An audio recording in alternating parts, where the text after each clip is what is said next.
హనుమాన్ సినిమాతో super hit అందుకున్న నిరంజన్ రెడ్డి, చైతన్య రెడ్డి తమ నిర్మాణ సంస్థ ప్రైమ్ షో ఎంటర్టైన్మెంట్స్ ద్వారా సంయుక్తంగా డార్లింగ్ అనే సినిమాతో మరోసారి ప్రేక్షకుల ముందుకు వచ్చారు. హనుమాన్ సినిమా పోస్ట్ ప్రొడక్షన్ దశలో ఉండగానే డార్లింగ్ సినిమా షూటింగ్ మొదలుపెట్టారు. తమిళ్లో ఒక సినిమా చేసిన అనుభవం ఉన్న అశ్విన్ రామ్ దర్శకత్వంలో ప్రియదర్శి హీరోగా, నభా నటేష్ హీరోయిన్గా ఈ డార్లింగ్ అనే సినిమా తెరకెక్కింది. మ్యాడ్ మ్యాక్స్ ఎంటర్టైనర్ అంటూ ముందు నుంచి పెద్ద ఎత్తున ప్రచారం చేస్తూ వచ్చిన ఈ సినిమా ఎలా ఉంది, ఎంతవరకు ప్రేక్షకులను ఆకట్టుకుంది అనేది ఇప్పుడు రివ్యూలో చూద్దాం. డార్లింగ్ కథ: ఒక ట్రావెల్ కంపెనీలో పనిచేసే రాఘవ ఎప్పటికైనా ఒక మంచి అమ్మాయిని పెళ్లి చేసుకొని ఆమెను ప్యారిస్ హనీమూన్ తీసుకువెళ్లాలని కలతోనే జీవిస్తూ ఉంటాడు. అయితే ఈ రోజుల్లో పెళ్లి అవటమే కష్టం కావటంతో అతనికి పెళ్లి ఒక పెద్ద ఇబ్బందికర అంశంగా మారిపోతుంది. అతనికి ఒకరోజు తన చిన్ననాటి స్నేహితురాలు నందినితో వివాహం నిశ్చయం అవుతుంది. అయితే రాఘవ పెళ్లిపీటల మీద కూర్చున్న తర్వాత నందిని తనకు నచ్చిన వ్యక్తితో వెళ్ళిపోతుంది. పెళ్లి విఫలం కావటంతో చనిపోవటానికి సూసైడ్ పాయింట్కు వెళ్లిన రాఘవకి ఆనంది పరిచయం అవుతుంది. తాను చావకుండా ఉండటానికి కారణం ఆమెనని భావించి ఆమెను వివాహం చేసుకోవాలని రాఘవ ప్రపోజల్ పెడతాడు. నందిని వెంటనే ఓకే చెబుతుంది.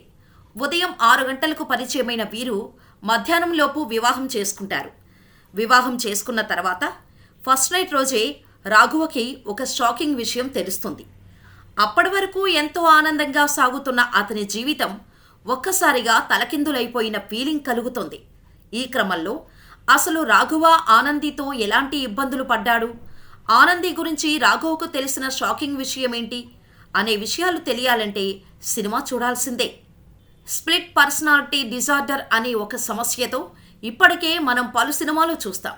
అయితే ఈ సమస్య చెప్పగానే ముందుగా మనకు గుర్తొచ్చే సినిమా అపరిచితుడు. దాదాపు ఇలాంటి జబ్బు ఒక అమ్మాయికి వస్తే ఎలాంటి పరిస్థితులు చోటు చేసుకున్నాయి అనే లైన్తో ఈ సినిమా రాసుకున్నాడు దర్శకుడు.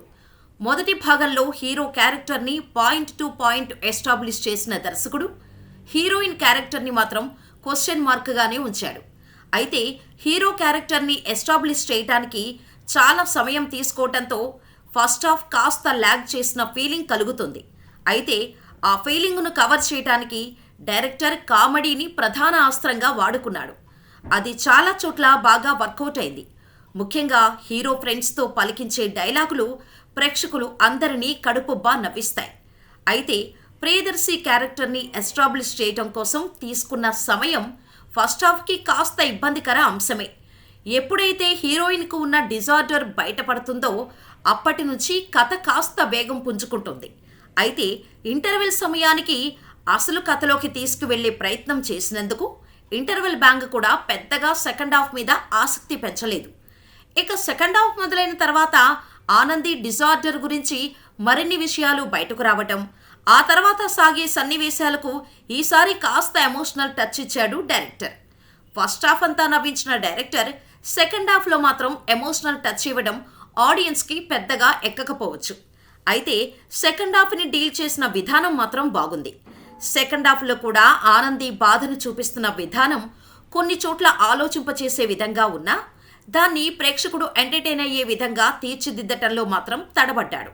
అయితే సంబంధాల కోసం మ్యాట్రిమోనీ సైట్లలో ప్రొఫైల్స్ వెతికే సమయంలో అమ్మాయిలు చెప్పే కోర్కెలు, మండపంలో పెళ్లి ఆగిన తర్వాత వచ్చే సన్నివేశాలు, ప్రియదర్శిని నభా నటేష్ చితక్కొట్టిన ఎపిసోడ్స్ లాంటివి పూర్తిగా ప్రేక్షకులను నవ్వించడం కోసమే రాసుకున్నారు. ఆ విషయంలో సంపూర్ణంగా సఫలమయ్యారు. అయితే నవ్వించడంలో పూర్తి స్థాయిలో మార్కులు కొట్టేసిన దర్శకుడు సెకండ్ హాఫ్లో వచ్చే ఎమోషన్స్ని కనెక్ట్ చేసే విషయంలో మాత్రం ఎందుకో తడబడ్డాడు.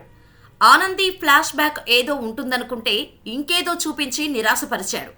ఆ విషయంలో ఇంకాస్త కేర్ తీసుకొని ఉంటే డార్లింగ్ రిజల్ట్ నెక్స్ట్ లెవెల్లో ఉంటుంది అనడంలో ఎలాంటి సందేహం లేదు. టెక్నికల్ టీం విషయానికి వస్తే ఈ సినిమా డైలాగ్ రైటర్కు అందరికన్నా ఎక్కువ మార్కులు పడతాయి.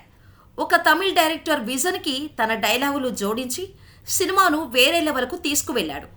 ఇక మ్యూజిక్ విషయానికి వస్తే పాటలు అర్థవంతంగా ఉన్నా గుర్తుంచుకునేలా లేవు. బ్యాక్గ్రౌండ్ స్కోర్ కొన్ని చోట్ల బాగా వర్కౌట్ అయింది, కొన్ని చోట్ల కాలేదు. సినిమాటోగ్రఫీ అయితే చాలా బాగుంది. ప్రతి ఫ్రేమును కలర్ఫుల్గా చూపించారు. ఇక హనుమాన్ నిర్మాతల నిర్మాణ విలువల గురించి ప్రత్యేకంగా చెప్పాలా? టాప్ నాచ్ అంతే. అయితే నిడివి విషయంలో మరింత కేర్ తీసుకొని ఉంటే బాగుండేది. ఫైనల్లీ డార్లింగ్ అనేది ఒక ఎమోషనల్ ఫన్ రైడ్. పెళ్లి కావాల్సిన వాళ్లకు, కొత్తగా పెళ్లి చేసుకున్న వాళ్లకు బాగా కనెక్ట్ అవుతోంది.